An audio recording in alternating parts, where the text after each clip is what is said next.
Good to have you back.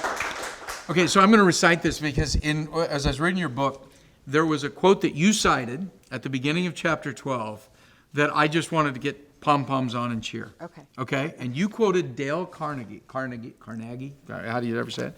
And he said, "You can make more friends in 2 months by becoming interested in other people than you can in 2 years by trying to get other people interested in you." You just, the story you just told, you live that. Yes. Right? Yes.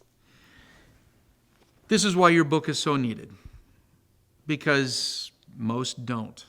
I know that professionally, being in the field with people who are engineers and clients and salespeople, that there is this natural tendency to want to develop a relationship by trying to tell everyone they meet about themselves, and let me tell you another story.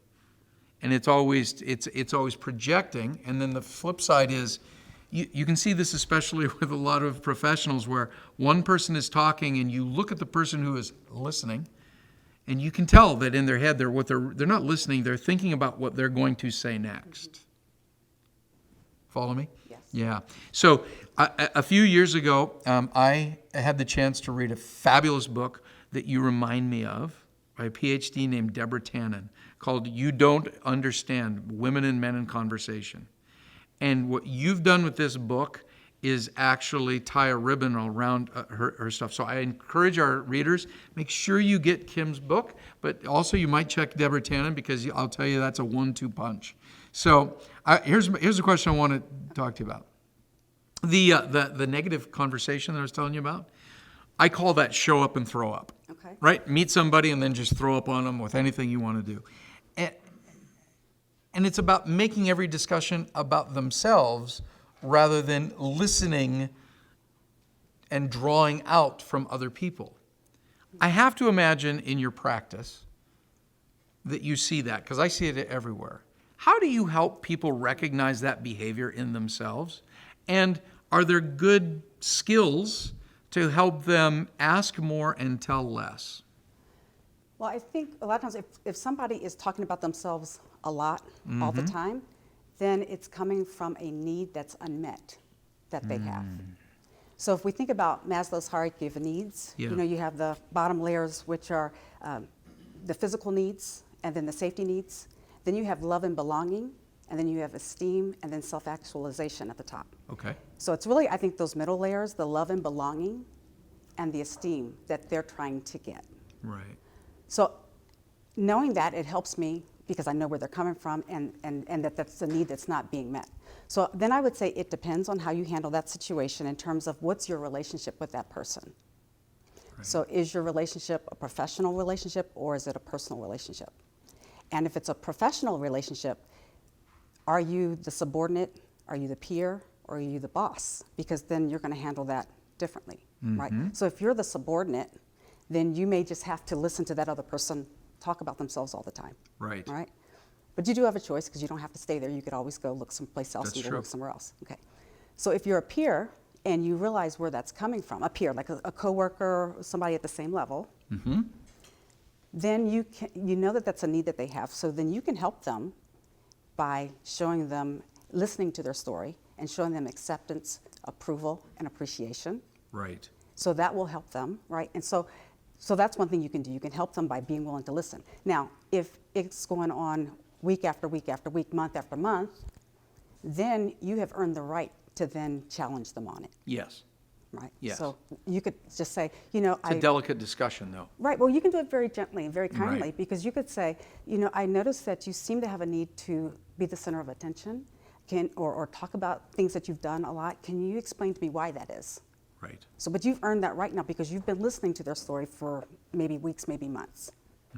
So you've earned that right to do that. Now, if you're the boss, then it depends also. Is this the way the person's talking about themselves all the time? Is it impacting business? Is it impacting their job? If it is, then you might need to bring them in for a counseling session. Yeah. You might want to hire a coach, depending. You might assign them a mentor or just lead by example. Because sometimes I have a friend, and he said he spent a lot of time with his boss, and he noticed that his boss was comfortable with silence. Right. And just by over time realizing that his boss was comfortable with silence, he was like, oh, maybe I should employ that as well. But the boss being comfortable with silence also gave that person a chance to be able to share what he needed to share. So there's different ways you can handle that. If it's in a personal setting, then again, you can choose to help your friend by listening, giving them acceptance, approval, and appreciation by listening to their story. Or you can choose not to engage. Right. So you can, when you're having a conversation or they're talking about themselves a lot, you don't have to respond. And then you excuse yourself. And if you do that enough, they'll start to realize, oh, I need to maybe open it up for let them speak some. Yeah. So, Isn't it?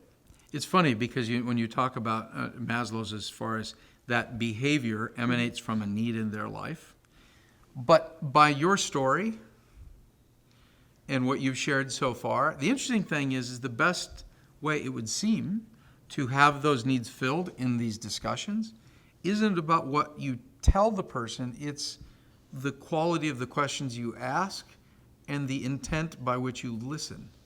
yes. Right? You talk about that Yes. in your strategy at the front of the book about how you're planting seeds but it's actively listening and asking follow-up questions. It's not, let me tell you about myself. Right. That it comes back in ways that fill that Maslow's requirement, does. you know? It does. It's opposite of what you would behaviorally imagine it to be. Most of the time, I need more love. I'm going to go tell people how loving I should, how great of a person I am. And that, you get the opposite result. Right.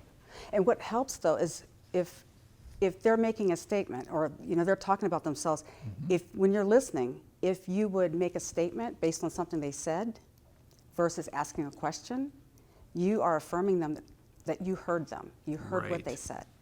And then that allows for the conversation to go organically versus if you are asking a question and then you're thinking about your next question, that kills the conversation. Right. That's fantastic. So I think there's something there that's almost axiomatic, right? To help that person that's always talking about themselves. Right. You just pointed at it, which is ask a question, and then before you say anything about yourself, you have to at least ask one more follow-up question. Dig one layer deeper. Tell me more about that. Why is that? Right. I love that about you. It blows me away on these 100 interactions. Kim talked to him for 10 minutes and she wrote 2 pages about their life. It's how many people can do that? And yet everyone can. Yes, yes.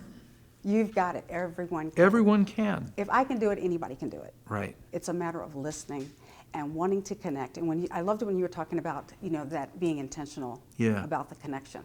So I think in business, if you're really intent on what the other person is saying, that'll help you in terms of, getting the concepts or whatever you need to talk business-wise. But in personal conversations, I would say listen to connect. Right. The difference is you go from a head connection to a heart connection. And so you're able, when you're listening to connect, you're trying to figure out, what does this person need? How can I help them? And sometimes just listening to their story, just honoring what they're saying is awesome. It's funny. One of my favorite in business, and I don't mean to make this cheap, but that teaches in sales, is a gentleman named Mike Bosworth that we hope to have on the show sometime soon. And he teaches this whole thing about open-ended questions, closed-ended questions, and before you change the topic, you got to stop and confirm and say, okay, so did I hear you right? What you just told me was tick, tick, tick, tick, tick, right? And in that stop and confirm Yes. part of the conversation is so valuable, That's right? it. It's communicating, I'm hearing you. I'm not manipulating you. I'm intently hearing you. That is such a beautiful thing. I'm so glad you've written this book to really amplify that. That's fantastic. Thank you. So did you write, this is for the military in your practice that are in transition. But sincerely reading this book, I don't know what the boundaries are. Well, this is a good thing for business relationships. Heck, I look at that as that's marriage counseling, what you've written about. Can you speak a little bit to, how what your experience there has, whether in your walk of faith, in your marriage, in other relationships, are there things that you would do here that you wouldn't do in those other arenas? No, this is basic. It's Right. fundamental. It's 101. So while I wrote it initially with the intention to help the military make that transition, it is really for everybody. Right. It goes across my hope is that it will help people have better community within their community and across communities. Right. Because it's just trying to find out about the other person, and it's fundamental. And so it helps in business because Right. people do business with people they know, like, and trust. Right. But you got to become known. Yep. And a great way to be liked is to be interested in the other person. Yeah. Yeah. Well, that's fantastic. So people can find this book on Amazon, right? It's Yes. now available. It's available on Amazon and any major retailer, they can order it. Okay, and we're going to put up at the end of the show how people can get in contact with you, because you tell us a little bit. You're on the speaking circuit. How can people get to know you a little bit better? Well, the first Professionally. way, the first Yep. way, of course, is get the book. Yeah, go ahead, right. Get the book.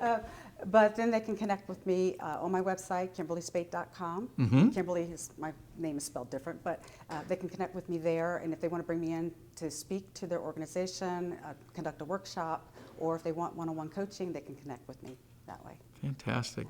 Kymberli, it is such a blessing to have you. The service that you are doing is profound, and I'm so thankful to be able to tell your story here on 80 Squared. Thank you. Great to have you. Appreciate it.